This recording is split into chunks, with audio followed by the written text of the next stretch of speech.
Hey y'all, what's going on? I'm here for Love and Hip Hop Atlanta season 5. I'm not sure what episode this is, but we start the episode off with Carly Red and Dime Piece. They go to get the ring of praise like they said that they would. And Dime Piece is saying that she didn't heard so much about life, but she didn't tell Carly because Carly was head over heels for him, this, that, and the third. But now, she's gonna tell Carly soon, so Carly could be over life once and for all. And I'm like, so if you heard some information and got confirmation on it, why didn't you bring it to Carly's attention sooner?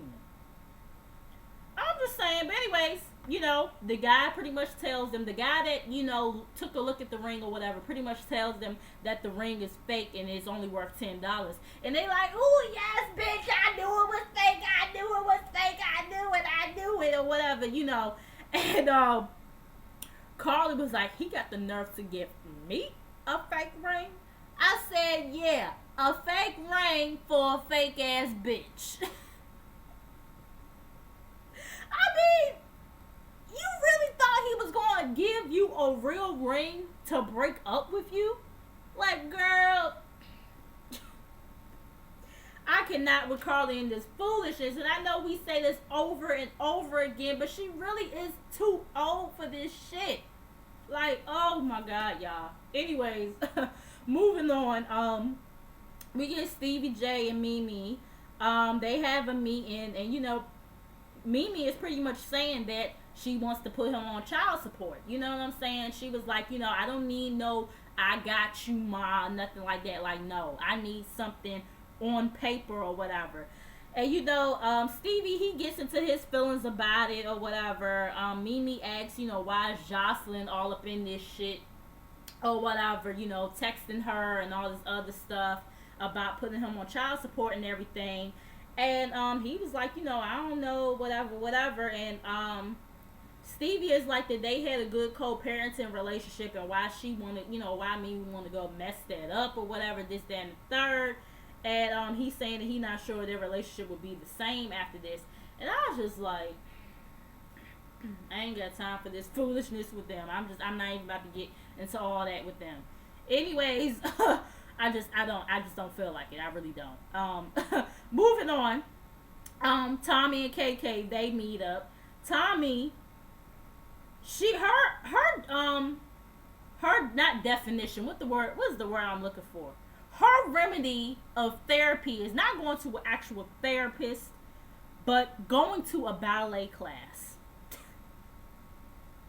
I said, wow, like really? You know what I'm saying? And KK, she shows up looking like, what the hell is this bullshit here? Like, that's how her face was looking. You know what I'm saying? They go and have a conversation or whatever.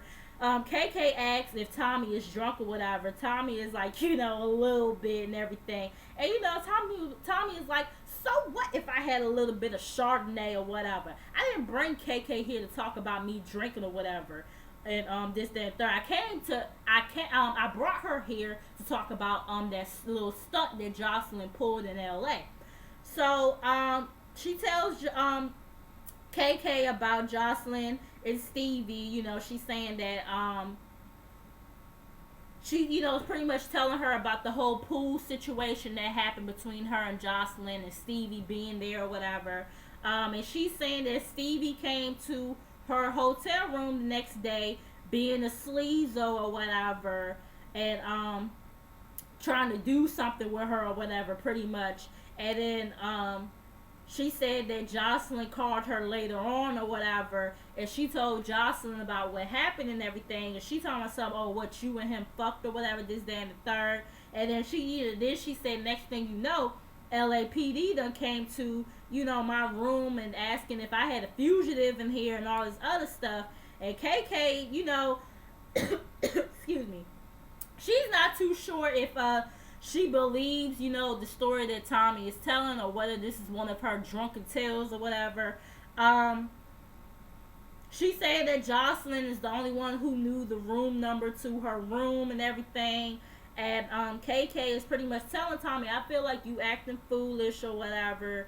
And, you doing all of this, because Scrap is gone. You miss Scrap and everything, this, that, and the third.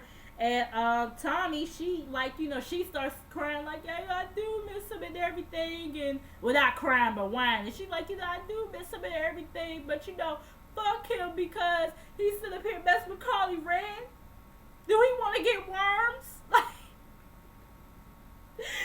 she ain't say all that, but she was just, she was really in her feelings or whatever. Like, she was like, like, he did this and did that to me, and like, play with my emotions, and it won't right and all this other stuff or whatever. So, moving on. Scrappy and Tammy, they have a conversation. Before we get into that, I did see a video of Tammy and Walker, last night being back together and everything. Also heard that they was pregnant too. Now, that's true. Congratulations to them on that. We all know that they had a hard time conceiving and everything. But at the same time, as far as them, like, being back together now, it kind of makes you wonder, did they do this for a storyline? You know what I'm saying? Just the timing of everything. It just it does make you wonder, did they do this for a storyline? Or if they was going through like some serious issues. You know what I'm saying? Because we do know as well that Walker has a history of cheating. But, if they really was going through some shit, don't get me wrong. I like Tammy and Walker as a couple. I just don't know if Walker is going to change. You know what I'm saying? And it's just kind of like, if he never changes, if he's not going to change, I don't know if Tammy is going to truly ever be happy with him.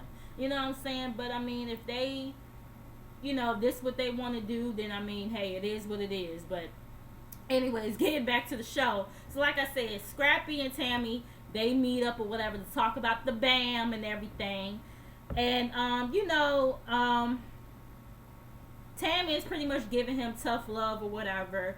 He's saying that, Bambi's response to the roses, he was like, she's saying she want more, this, that, and the third. And then he comes up with this bright idea to get her a damn necklace as his way of stepping it the fuck up.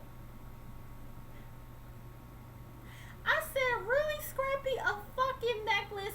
You done already got her a promise ring. Now you want to get her a damn necklace? Like, really? And I guess Tammy, she had the same thought I had, because she was like, really, Scrap? You want to get her a necklace to go along with the promise ring you already got her and the roses? She's like, that is not enough or whatever. Like, you need to build a foundation and give her your last name or whatever. And he starts to laugh and everything. And she like, what? You like, are you scared of marriage or whatever? And he like, no, I ain't scared or whatever. This, that, and third. I think he a little bit nervous. I really do. The way his laugh said it all. You know what I'm saying? But anyways, Tammy tells him, if you don't step it up, you're going to lose her. And I know you don't want to lose somebody who's been there for you and been down for you, this, that, and the third, or whatever. And I guess, Scrappy, he kind of starts to realize that Tammy is right, this, that, and third, and everything. And we all knew about, what's their names? We all knew about Bambi and Scrappy being engaged, way earlier in the season and everything. But, now seeing him have this conversation with Tammy, I just hope that he did it because he wanted to do it, not because he was afraid to lose her. You know what I'm saying? I'm hoping this is something that he really wanted to do. You know what I mean? And but I don't know. Sometimes people might need somebody else to push them into the right direction. It might have been something that maybe he already had a thought about, but he needed somebody to push him and tell him, yes, this is what you need to do. So, yeah, like I said, hopefully this is something that he really wanted to do. Anyways, we get Jocelyn. She's doing a video shoot or whatever, and she got some guy in the video with her. Pretty much the guy, lied about them having sex and everything, so she knows Stevie J gonna feel some type of way, but she don't got no ill feelings towards the dude or whatever, this, that, and the third. He looked dumb. I was like, he just looked dumb in the video. Like, I don't know. Like, I don't know if it's what he had on or just, I don't know. But anyways, she invites Tierra to the damn video shoot or whatever to stir some more motherfucking mess. And Tierra was like, I don't know what Jocelyn has to tell me and everything. And I almost was reluctant to come because of what's, going on between her and Mimi. But I am curious to see what she has to tell me.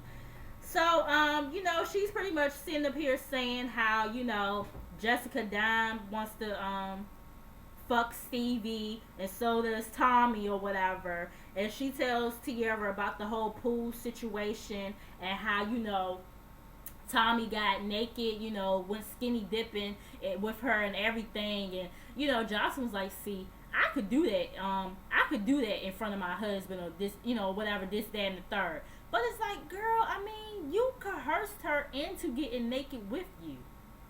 Like, don't make it seem like as if she just... I mean, of course, you didn't put a gun to her head or nothing like that. I get that. But at the same time, don't make it seem like as if she just, like, oh, yes, I'm going to get naked, girl, whatever. Like, no, you told her, come on in this pool with me, bitch. That's how you was acting. Come on in this pool with me, bitch. You a bad bitch and all this other stuff. That's how you pretty much was like. You know what I'm saying? And so, child. But anyways, what else happened? Oh yeah, she also tells Tierra that Tommy is telling everyone that Jocelyn called the police on her, this, that, and the third. And Tierra is talking about the only way Tommy gets loud is when she drinks. But we do see at the same time that she seems to be TTG, so trained to go. So yeah, it seemed like she could kind of back up her shit too. Especially when y'all two got into it. So yeah, Tierra, I mean, you might want to hirsch. You might want to hirsch on that one. I'm just saying. But yeah, it's just like, Jocelyn, girl, I'm really not liking Jocelyn this season. Like, the shit that she doing is just really unfucking called for this season.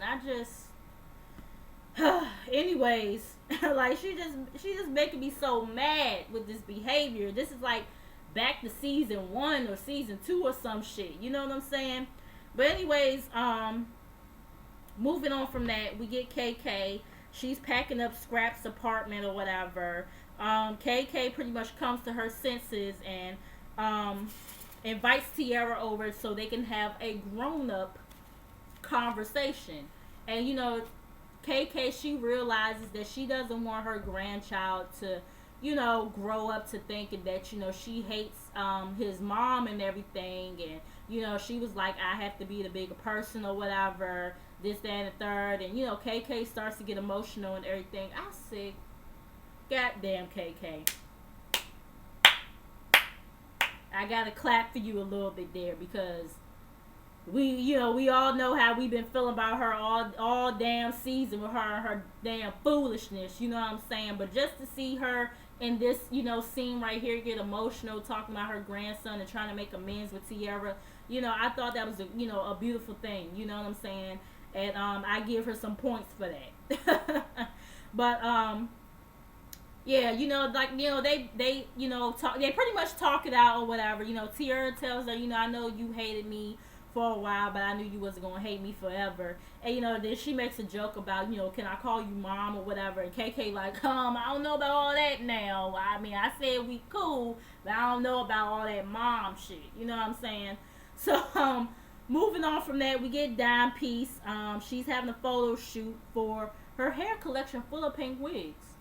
And this might work for her, you know what I'm saying? We know that this, the whole pink wig thing is her brand. That's the only color wigs that she wears is pink wigs. You know what I'm saying? But at the same time, long as the wigs ain't fucked up, and please definitely don't have that damn Nicki Minaj bottle looking wig that you be wearing, that everybody be talking about you wearing. Please don't have that as a part of the collection, but she probably will. I don't know. Anyways, she has these two girls there named Bianca and India. And and Carly Red, she comes through and she has them talk to these two girls. And apparently Bianca is the one who confirmed everything about life to Jessica Dime or whatever. And the girl India, she was Life's girl, I guess. I don't know, I guess around the same time that Carly was Life's girl or something. and you know he got her pregnant and all this other stuff, and she had the baby back in January, and you know Carly, she well actually Dime Piece and Bianca, they let Carly have a conversation by herself with India because you know Bianca had also said something about how, you know, remember when I saw you at such and such place, I didn't say nothing to you because, you know, he had got my homegirl pregnant or whatever, this, that, and third. So, like I said, those two walk off to let Carly and India have a conversation. So, Carly, she pretty much is calling her thirsty and all this other stuff and trying to pretty much say Dime Piece is being messy. And I'm like, the queen of both of these titles, thirsty and messy, has the nerve to be calling somebody else thirsty and messy. She's sitting here talking about something. I mean, I know I'm messy, but I ain't that damn messy. Who, bitch? Who ain't that damn messy? I know you ain't talking about your motherfucking ass. Cause you is queen messy of this whole goddamn franchise. Not just Love and Hip Hop Atlanta, but this whole goddamn franchise, okay? And you probably the thirstiest out this whole goddamn franchise too. Like, girl, sit the fuck down somewhere with that bullshit. Anyways, like she killed me with that shit.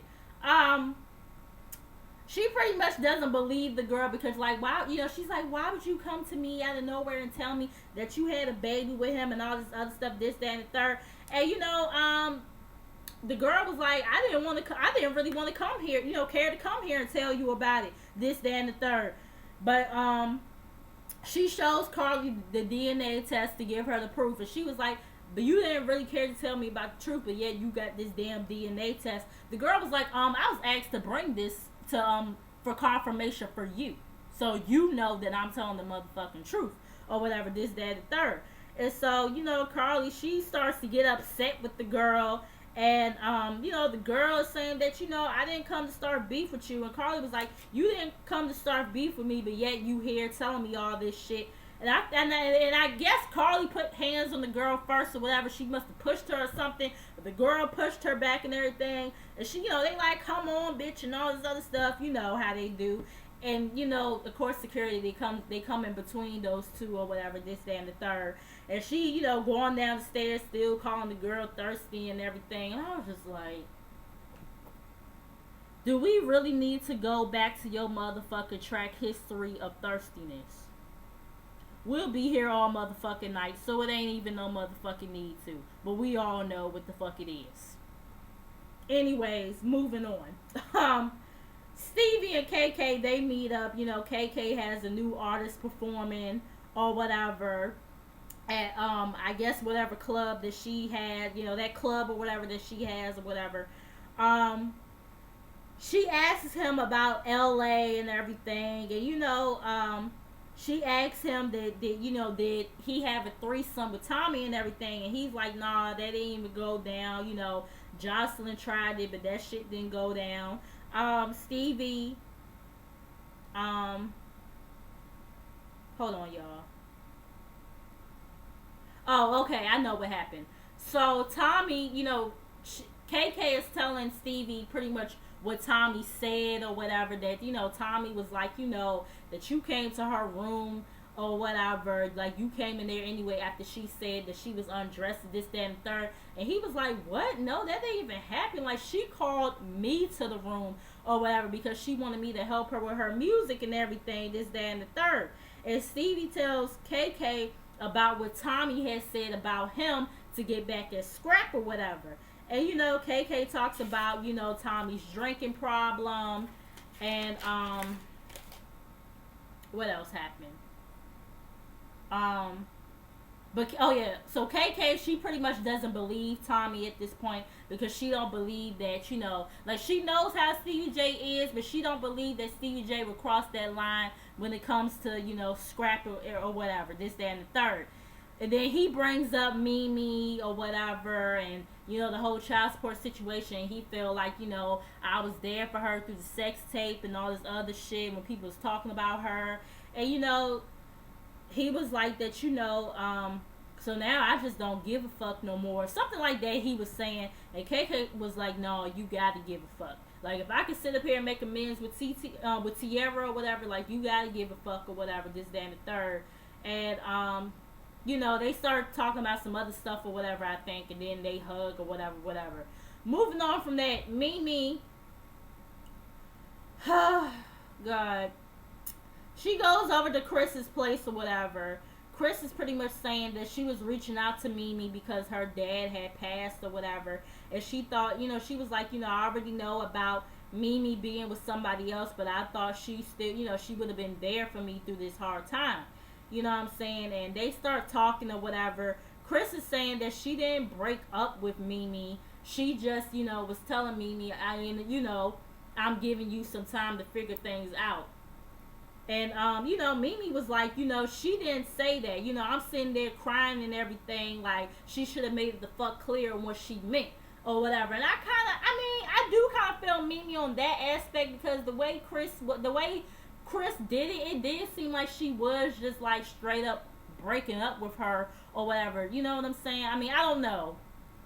It did seem like she kind of was straight up breaking up with her, but then at the same time, I mean, she did say I do want to give you some time and everything, but I mean, I don't know, y'all. I mean, do y'all feel like Chris really, like, legit broke up with Mimi, or do you guys feel like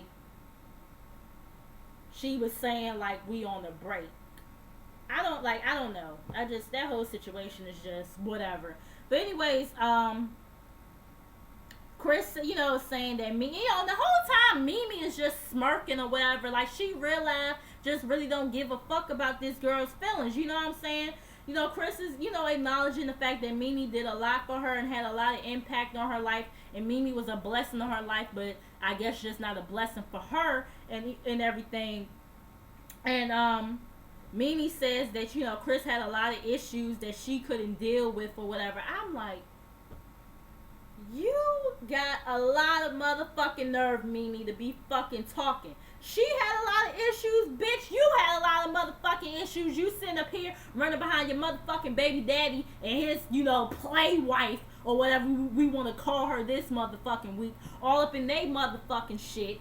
You know what I'm saying? Instead of stepping the fuck back from all the bullshit. You know what I'm saying? But she had a lot of issues. Like, fuck out of here with that bullshit, Mimi. Like, she pissed me off with that. You know what I'm saying? And apparently Mimi was still having sex with Chris and everything, this, that, and the third. But, yeah, she wasn't making it clear on what the status was between them. Mimi, she starts to pop off on Chris for no motherfucking reason. And saying that Chris got her fucked up because you acting like as if I didn't care about you when I did and all this other stuff. And, you know, Chris was like, I'm sorry I bothered you. You know, have a nice day or whatever. And, you know, Mimi was like, no, you have a nice motherfucking day. And, you know, throws the bag at her, I guess, apparently that Chris must have gave her and everything. And, that was the end of that. I was just like, but it really bugged me the fuck out how Mimi was acting. It was just like, that shit, like, it just, like, to me, I feel like Mimi did, and I feel like everybody else probably feels the same way. Well, I know everybody else feels the same way. Mimi didn't really care about that girl for real. Like, the way she was smirking and everything, she didn't care about that girl for real. She was just somebody for the time being. I was just like,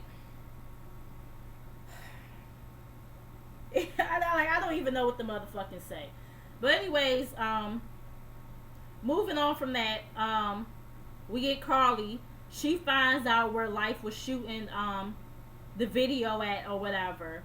So you find out where he's shooting the video at, but yet you're not thirsty. Okay. Anyways, the same German chick that they was saying that apparently Life was married to, she was on the video shoot or whatever. She asks him about the fake ring. He talking about something, it was symbolic or whatever, this, that, and the third. Carly calls, you know, him fake or whatever and everything, is saying that their relationship was fake because he gave her a fake ring. And, you know, he was like, so because I gave you a fake ring, that means that, you know, the shit that we had wasn't real and all this other stuff. Then she brings up his baby mama and everything. And, you know, Life was like, he already heard about, you know, the situation and this, that, and the third. You know, but Life felt like he didn't need to tell Carly because him and Carly was, you know, wasn't even together no more at this point. Life says that he didn't even know that she was pregnant or whatever, you know, at first, this, that, and the third. And, you know, Carly, she's getting into her feelings and everything. Um, she starts bringing up somebody needing citizenship papers. So I'm guessing she's talking about the German chick. I kind of got confused on that part or whatever. And she was like, "Yeah, you stay with her so she could get her motherfucking papers or whatever, this, that, and the third." And he makes a little sly comment at the end, talking about somebody need to deport your ass. I was like, I was just like, oh my fucking god. But anyways, moving on. The last scene is Jocelyn and Tommy. Jocelyn says that she was trying to be nice to Tommy and all this other stuff by letting her in her circle and everything. And I was just like, you was trying to be nice to her and pimp her out at the same motherfucking time. And telling her all this bullshit just to stir up the motherfucking pot. But you was trying to be, girl, okay, Jocelyn. Oh, all right. And I guess excuse me, and it looked like Jocelyn had some girls dancing for her or something in the scene that we seen her in or whatever. I don't know, whatever. Anyways, Jocelyn, you know, Tommy comes in or whatever, and she says, you know, are you going to a funeral? Tommy said, I don't know, I might be, or whatever. Jocelyn asks, you know, why do you feel like I called the police on you or whatever, this, that, and the third. Tommy was like, you the only one who had my room number. She said it could have been the people up at the front desk or whatever. And she was like that they said that they needed a motherfucking translator to understand the person that was on the phone. And so Jocelyn says, I didn't call the motherfucking police on you, but now I will. And next thing you know, Tommy throws some shit at her, trying to get to her. Security comes in. You know, Jocelyn was like, get that bitch out of here, this, that, and the third. And they going back and forth, prostitute this, prostitute that, whatever, whatever. That was pretty much the end of the episode. Y'all let me know how y'all feel about it. If there's anything I left out or whatever. Make sure you guys like, comment, and subscribe. Make sure you guys come back, and I will see you guys in the next video.